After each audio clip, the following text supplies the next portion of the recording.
Text tool ઉપર click કરીને આપણે હેડિંગ લખશું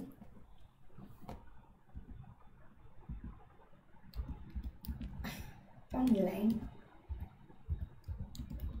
ટીચિંગ લખાઈ જાય ત્યારબાદ અહીંથી અલગ અલગ કલર છે, આમાં અલગ અલગ ફોન્ટની સ્ટાઇલ છે, જે સ્ટાઇલ ગમતી હોય પર ક્લિક કરી દેવાનું આવી રીતે.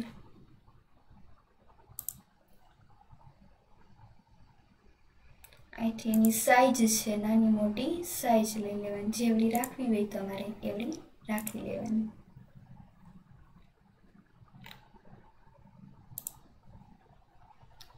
આટલું થઈ જાય પછી અહીંથી તમને ગમતો કલર લઈ લેવાનો. ત્યારબાદ આની હું લઈ લઈશ કોપી અને ખાલી જગ્યા ઉપર ક્લિક કરીશ. હવે આ શેપને આ લખેલું છે ને અહીંયા મિડલમાં રાખીશ. ફરીથી હું એ ઉપર ક્લિક કરીશ, અહીંયા લખેલું લખાણ લઈ લઈશ, અહીંયા કંટ્રોલ વી આપી દઈશ. અહીંથી એક અક્ષરની સ્ટાઇલ છે હું ફેરવી લઈશ. ત્યારબાદ અહીંનો કલર છે થોડો હું ચેન્જ કરી લઈશ. ત્યારબાદ ફરીથી એ ટૂલ્સ ઉપર ક્લિક કરી અને ફરીથી હું એક કંટ્રોલ વી પેસ્ટ લઈ લઈશ અને આમાંથી ફોન્ટની અલગ અલગ સ્ટાઇલ છે, આમાંથી જે સ્ટાઇલ તમને ગમતી હોય એની પર ક્લિક આપી દેવાનું. અહીંથી એને અક્ષર જેવડા રાખવા હોય એવડા રાખી, ન સમાતું હોય તો આવી રીતે મોટું કરી દેવાનું. અહીંથી જુદા જુદા અક્ષરનો કલર છે, જે કલર ગમતો એની પર ક્લિક કરી દેવાનું. ફરીથી એ ટૂલ્સ ઉપર ક્લિક કરવાનું અને એમાં લખવાનું કંટ્રોલ વી. અક્ષર છે અહીંથી ફેરવી લેવાના. આવી રીતે અલગ અલગ સ્ટાઇલ તમે લઈ શકો છો.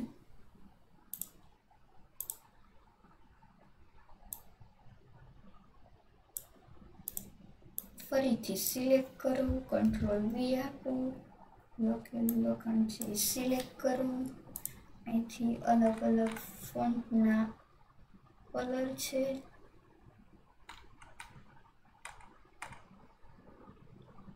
જે સ્ટાઇલ ગમે એની પર ક્લિક આપી દેવાનું.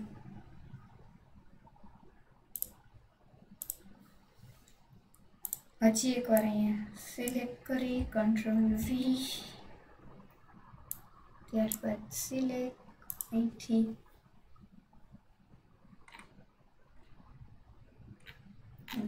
ગમતા કોઈ પણ ફોન્ટ લઈ લેવાના. અહીંથી ફોન્ટનો કલર લઈ લેવાનો.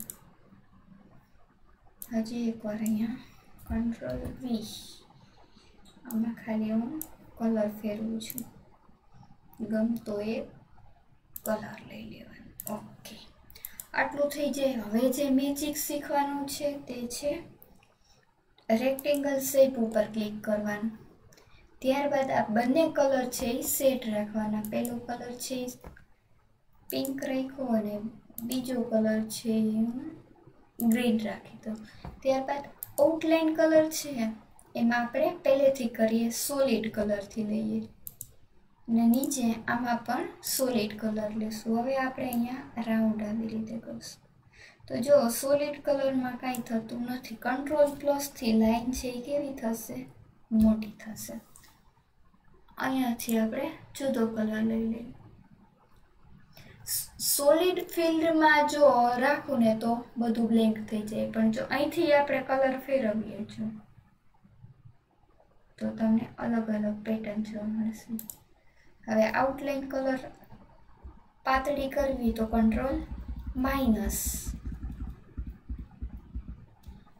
ફરીથી જોઈએ શું કરવાનું. સૌથી પહેલા કલર 1 છે એ બોર્ડરનો કલર છે એ કલર લઈ લેવાનો.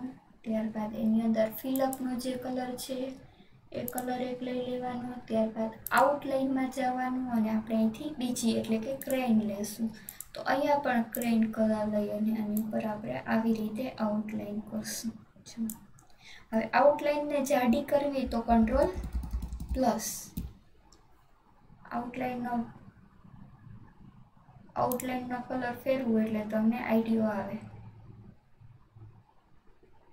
આવી રીતે આઉટલાઇન મોટી જાડી કરવી તો કંટ્રોલ પ્લસ. અંદરનો કલર ફેરવવો હોય, જો આમાં અલગ અલગ કલર ફરે, આમાંથી જે કલર જોતો હોય તમે રાખી શકો.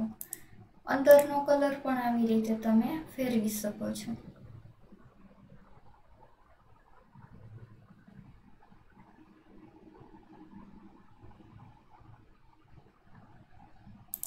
ફરીથી જોઈએ,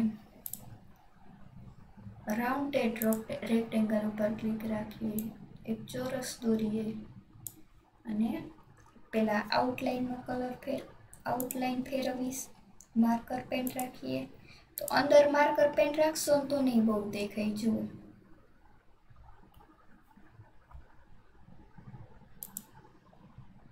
સેકન્ડ કલર ફેરવીએ. ફરીથી જોઈએ, કલર 1 છે એ ગમતો કલર રાખવાનો, કલર 2 છે બીજો એક કલર રાખવાનો. ત્યારબાદ અહીંયાથી આઉટલાઈનમાંથી આપણે લઈ લઈશું ઓઇલ અને અહીંથી આપણે આવી રીતે ડ્રો કરી લેશું. હવે જો આની આઉટલાઈન છે પતલી રાખવી હોય તો કંટ્રોલ માઇનસ અને જાડી રાખવી તો કંટ્રોલ પ્લસ.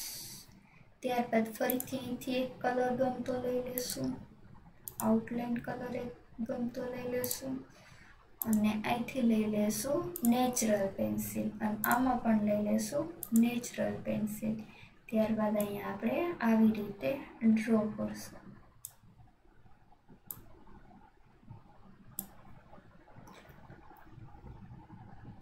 ફરીથી જોઈએ, અહીંયા આપણે ગ્રીન કલર લઈ લઈએ, અહીંયા આપણે યલો કલર લઈ લઈએ અને અહીંયાથી આપણે લઈ લઈએ વોટર કલર. આમાં પણ આપણે લઈ લેશું વોટર કલર અને અહીંયા આપણે આને શેડ આપી દઈએ. કંટ્રોલ પ્લસ કરશો તો લાઈન મોટી થશે. ફરીથી લાસ્ટ વાર અહીંથી ગમતો કલર આઉટલાઈનનો, ત્યારબાદ અંદરનો એક ગમતો કલર અને ત્યારબાદ એને અહીંથી ગમતી એક સ્ટાઇલ લઈ લેવાની અને એને દોરી લેવાની આવી રીતે. Outline colour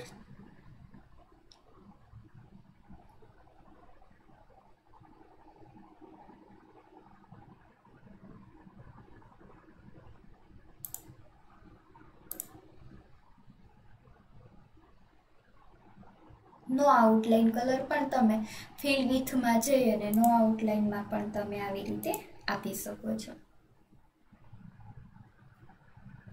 thank you.